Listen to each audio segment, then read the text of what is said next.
Hello everyone, I'm back with another Reddit Addicts episode. If you find my videos entertaining, please kindly subscribe and like them. Thanks to everyone for your suggestions and kind notes. Now, let's get started with today's exciting stories. My son slept with my girlfriend, 32. I don't know how to process this level of betrayal. I apologize in advance if this isn't the most coherent thing in the world. This is partially just me venting to the void. About 4 years ago, I lost my wife, the mother of my son, to lung cancer. We had been together since we were 14.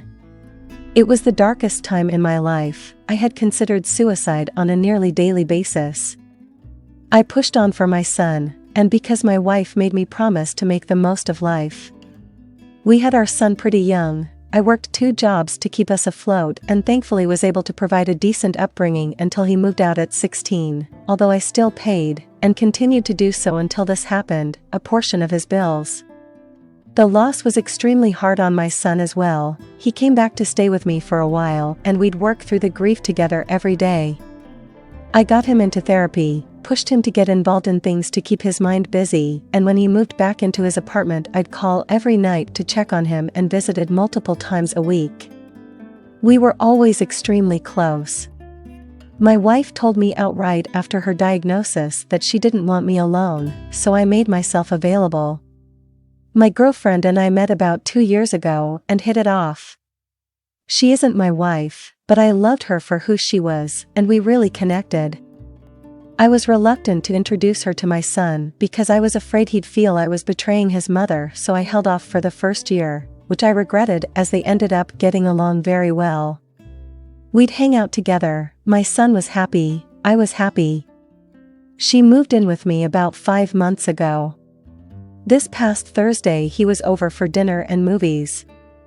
We've had this little game since he was a teenager where I'd pop up over his shoulder when he was on his phone in common areas and say stop looking at that, in an accusing way to mess with him even though he was never looking at anything. Turns out this time he was doing something and I seen topless photos on his phone. I recognized the photos to be of my girlfriend, same tattoo placement between the breasts. I grabbed the phone from him and he immediately starts pleading his case. I go into gallery and there are easily 24 photos of my girlfriend, some of him I'm assuming he sent to her, 1 or 2 of them together. By this time he's crying and trying to grab the phone back. I check his texts and he has 2 weeks worth of conversations with her, under a different name, detailing the fact they'd been fucking around behind my back. My girlfriend is in the room begging to know what's going on. I'm not proud of the fact I lost myself. I screamed at them both. I smashed the phone. Yes, I know this is unacceptable. Yes, I'm in therapy. Yes, it's the first time I got aggressive with either of them. I demanded details. My son kept apologizing and saying he didn't know why and that it had only started 2 weeks ago. They slept together 3 times. My girlfriend was sobbing and kept trying to hug me, telling me it was a mistake, purely physical, and that she'd never speak to him again. I screamed at my son that I'd given my life to him, that he knew what this meant to me, that he was all I had left. I pulled him upstairs and gave him the money for his phone and kicked him out. I went upstairs to our bedroom, turned her drawers upside down and packed her clothes into 2 travel bags while she kept asking me to listen. I put them outside, guided her through the door and told her she could have someone else get the rest of her belongings this week. Both of them have been texting me nonstop until last night, at which point I blocked their number. I feel completely detached. The fact that after 2 years my girlfriend, knowing my history, could betray me is painful enough, and absolutely nothing will make me forgive her. She refuses to get her stuff until I talk to her, so I'm having a friend drop it off to her. The fact my son, who I dropped everything for, worked nonstop to provide for, who was all I had left in this world, could do this to me knowing what it would do is another pain entirely. It feels like I lost another family member. I ache for my wife all over again. I know everyone processes grief differently, but this was 2 years after her passing. He had a girlfriend and I was there for him, as were therapists, every step of the way, so I have a hard time believing grief is the cause of his decision. I can't see this as a mistake, he didn't trip and fall. It was a conscious choice to betray someone who loved him. I want to honor my wife by giving my son a chance to hold on to the little family I have left. But this isn't like he stole money from me, it isn't even something that happened once while drunk. He was there for that grief with me, he knew how hard it was for me to move on. Of all the women, he chose mine. All the apologies or future effort cannot erase that fact or the memory of it. I never did wrong by him, and now I feel like the kid I raised isn't there anymore. Thanks to friends, I'm not drifting into thoughts of self-harm again, but I don't know if I have it in me to ever forgive him. If and when that day comes, what steps can I take to process what happened, talk to him without feeling disgust, and open the door to trusting him again? And if that day never comes, does that make me a bad person? Edit. Some brief clarification since people on the other relationship sub took this and ran with it. 1. Nothing caused him to move out, he asked and said it'd be cool and I helped pay his bills. No hidden resentment I've ever been aware of. 2. Yes, popping up over his shoulder sometimes was something we both found funny. No, I wasn't actually trying to invade his privacy, yes, he was a part of the joke. 3. Yes, I know I was aggressive. I paid for the phone and will be discussing it in therapy. 4. Yes, I know this sounds like something out of a movie, it's not. TLDR, lost my wife 4 years ago, just me and my son ever since. Found out he's sleeping with my girlfriend, feel completely empty inside. Need some sort of comfort or advice on how or if this can ever be fixed between him and I, and if that doesn't happen, will I ever feel whole on my own again?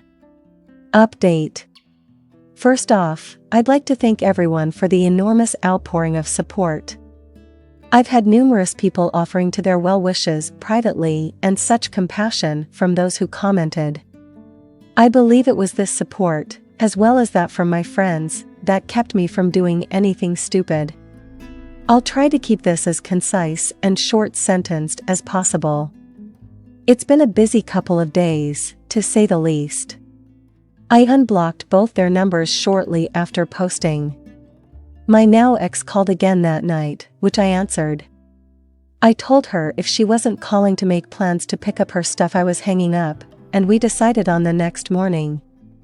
I called a platonic female friend of mine that night and she agreed to be at my place before my ex showed up as a witness. I had everything packed up and waiting by the door. She showed up as expected and started crying immediately when I came out with her stuff, trying to pull the bags to the ground so I'd have my hands free for a hug. I put the bags beside her car and asked her to check if I missed anything, which she refused. I agreed to a quick hug, told her to take care and walked inside. My friend pulled the chair she was sitting in on my porch over so it was in front of my door, and told her that she was calling the cops if she didn't leave. She did, and I blocked her number again.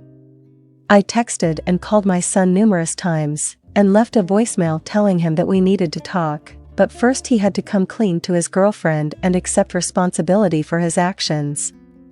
He didn't respond, so I called her myself. We chatted for a while and she told me he was out with a friend. I asked if he had spoken to her about anything recently, and she said no. So I told her myself. Mostly because I felt it was the right thing to do, as she was a victim in this too, but I'll admit partially because he's a grown man now and needs to deal with the consequences. He showed up to my place that evening, and I let him in. I'm ashamed to say I wasn't nearly as calm as I hoped I'd be. He asked if ruining his relationship made me feel better, and I told him that he ruined it. Pretty much any hope of productive conversation went out the window and it became a screaming match, at which point I told him to get out and figure out how to deal with being as alone as I was. He slapped me in the head. This is a kid who never even threw a toy out of anger in childhood, who wasn't even spanked.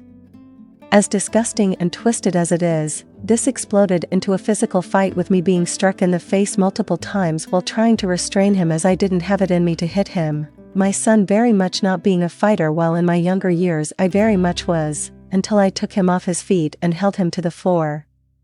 I've never felt that level of rage before, how incredibly overwhelming it was. When I seen the fear on his face, I let him up and sat beside him on the floor. I told him to get out. He started crying and told me that his mother would be ashamed of him. This made me break down, pathetically so, and realize how fucked up this whole thing has been. I agreed that she'd be ashamed of both of us, and we hugged while he cried into my chest, something he hasn't done since my wife passed. He asked if it was too late to talk, and I told him it wasn't. I cleaned myself up, we sat at the kitchen table and talked. He told me that he'd stopped therapy a while ago and lied about it, because he felt it wasn't helping. He told me that he was hurt when I kept my girlfriend from him the first year, because although he knew it was to prevent him getting attached if it didn't work out, he still felt excluded. It came out that he had a very well-concealed alcohol problem from me, and even his girlfriend. He told me he didn't sleep with her to spite me, that he was just feeling lost and he made a stupid choice. I asked him why he couldn't have been honest with me before it came to this, and he told me he didn't feel like he could be honest with himself anymore. We cried together again, prayed together despite neither of us being religious, looked through family photo albums together. We discussed the road forward, and we agreed that the loss we both felt went far deeper than we thought. We decided on attending therapy together. We're going to look into support groups both for his drinking and other families dealing with loss, and now that he's without his girlfriend and I'm aware of the extent of his issues, I agreed to let him move back home with me so I can make sure he attends his appointments and avoids alcohol, and hopefully so we can bond again with the stipulation that any more violence and he's out the door. He asked me if I can ever forgive him, and I told him honestly that I couldn't, but he's still my son and I love him. And I reminded him of what his mother told him when he was a kid, that everyone messes up, it's what you do afterwards that makes the difference. I'll never forgive what he did, but if he learns from this and becomes a better person, then I can forget it and have a great relationship with him regardless.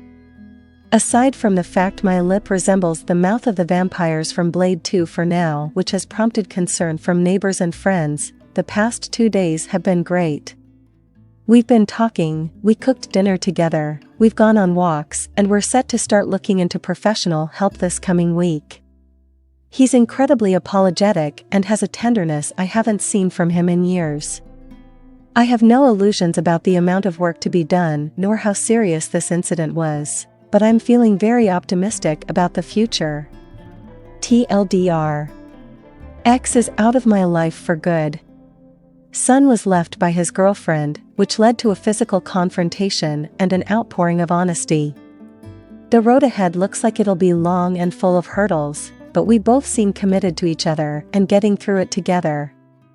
We cried together again, prayed together despite neither of us being religious, looked through family photo albums together. We discussed the road forward, and we agreed that the loss we both felt went far deeper than we thought.